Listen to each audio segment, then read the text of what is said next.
ظاہر ہے کہ قبول نہیں ہوتی تو اس کا مطلب یہ کہ وہ سنسیئرٹی اس لیول پر نہیں ہے. نہیں اس کو میں نے کئی جگہوں پر نہ بلکہ ویب سائٹ پر ہی جو ہے نا ہماری اس باقاعدہ ہوگا ایک ٹاپک کے تحت بھی میں نے کئی دفعہ بیان کیا اس چیز کو تفصیل سے.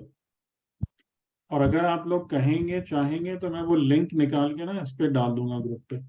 نہیں آپ نے دیا، آپ نے بتایا تھا ایک دفعہ. دعا اور سوال کا اور فرق. دعا جو دعا ہے نا اور دعا جو ہے وہ خواہش تقرب ہے. دعا مانگنے مونگنے کا نام ہی نہیں ہے. اچھا. دعا خواہش تقرب ہے، یعنی انسان اس میں چیزوں کو وسیلہ بناتا ہے. اگر وسیلہ بنا رہا ہے، چیزیں اگر انوالو ہو رہی ہیں تو چیزیں وہاں پر چیزوں کے لیے نہیں آتی. دعا میں چیزیں فقط اس لیے آتی ہیں کہ یہ مجھے خدا سے قریب کر رہے ہیں. ٹھیک. اور سوال کا مطلب یہ ہوتا ہے کہ آپ خدا کو وسیلہ بنا رہے ہیں چیزوں کی قربت کے لیے. یہ مین فرق ہے. جب آپ کہہ رہے ہیں اے اللہ مجھے اچھی نوکری دلا دے، ہدف کون ہے؟ خدا. نوکری. وسیلہ کون ہے؟ خدا. یہ ہے سوال. اور جب آپ کہتے ہیں کہ اے خدا، یعنی جیسے وہ جو ہم جناب سکینہ سلام اللہ علیہ کے بارے میں بات کرتے ہیں کہ امام حسین نے کہا کہ اے خدا مجھے ایک بیٹی عطا فرما کہ جس کی محبت میرے دل میں شدید ہو اور میں تیری راہ میں اس محبت کو قربان کر کے تیرا قرب حاصل کروں. ہدف کون ہے؟ قرب الہی. قرب الہی. وسیلہ کون ہے؟ بلا. یہ ہے دعا. فرق سمجھ میں آ رہا ہے؟ مسئلہ یہ ہے نا ہم کو ماننے کا طریقہ ہی نہیں ہے دعا کرنے کا. فرق سمجھ میں آ رہا ہے سوال اور دعا میں. تو خدا کہہ رہا ہے دعا تو رد ہوتی ہی نہیں ہے. ادعونی استجب لکم. بیچ میں کوئی فاصلہ ہی نہیں ہے، فا بھی نہیں ہے، کچھ نہیں ہے. ادعونی مجھے پکارو، مجھ سے دعا کرو، استجب لکم تمہارے لیے قبول کر دیا. یعنی دعا اور قبولیت میں کوئی فاصلہ نہیں ہے. سوال میں ظاہر ہے کہ پھر مصلحت ہوتی ہے جس کی وجہ سے آپ کو لگتا ہے یا پھر وہی والی بات نا کہ جو دعائیں کمیل میں ہے. جی اور کوئی سوال کرنا چاہ رہا تھا؟ جی سر مجھے پوچھنا ہے. جی سر فرمائیں. آپ نے جو یہ کام دیا ہوا ہے نا سورہ واقعہ سورہ رحمان، اس کے متعلق ایک جو سوال تھی میں نے کرنا شروع کیا تھا. جی اس میں یہ جو کیا تھا یہ جو سورہ واقعہ میں ہے نا آیت کہ وَلَقَدْ عَلِمْتُمُ النَّشَاءَةَ الْأُولَىٰ، تو یہ وہ یوم الس والی اس کے بارے میں خدا کہہ رہا ہے کہ تم جانتے ہو پہلی اپنی. نہیں یوم الست نہیں، یوم الست نہیں. پھر یعنی کہ نشأۃ الاولیٰ کیا ہے کہ جب خدا نے تمہیں کچھ نہیں سے انسان بنایا. ٹھیک ہے. نشأ اول کیا ہے؟ جیسے آپ دیکھیں سورۃ المؤمنون والی آیت کو دیکھیں کہ جہاں پر خلقنا الانسان من نطفۃ، وہاں سے بات شروع ہوئی. پھر نطفے سے علاقہ ہے، پھر مضغہ ہے، پھر عظام ہے، پھر لحم ہے. اس کے بعد آخر میں جب انسان میں روح پھونکے جانے کا ذکر آیا تو کیا کہا؟ ثم انشأناہ خلقا آخر.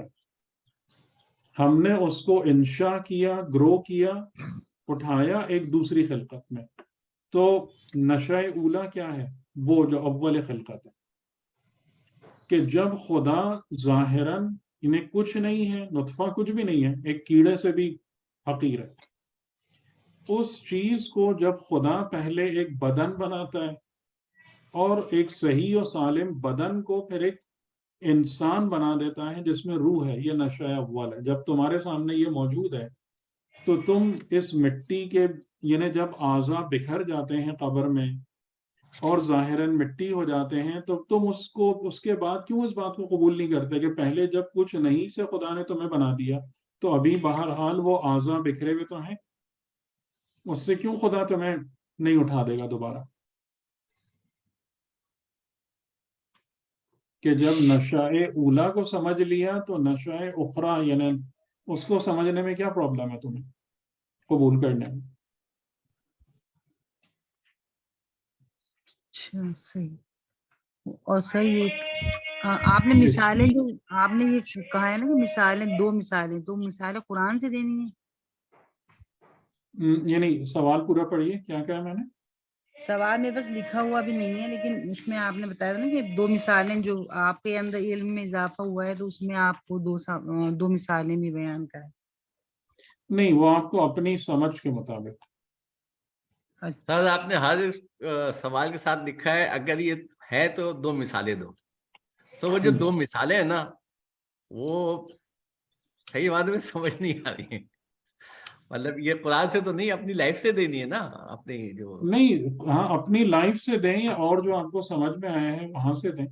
ہاں مطلب جو اپنی لائف مطلب یہ کہ انوائرمنٹ سے دیں جہاں سے بھی دیں لیکن دو چیزیں آپ کو دلیل کے طور پر دو مثالیں دینی ہیں. وہ ایک سوال میں بھی کر رہا ہوں کوشش کر رہا ہوں اور وہاں پر جو ہے نا دو جگہ پر جو ہے میں بھی اٹکا ہوا ہوں کہ اس کو کیسے بیان کروں. اصل میں بیان کرنے جو ہے نا مثال دینا یہ بڑا مسئلہ ہو رہا ہے.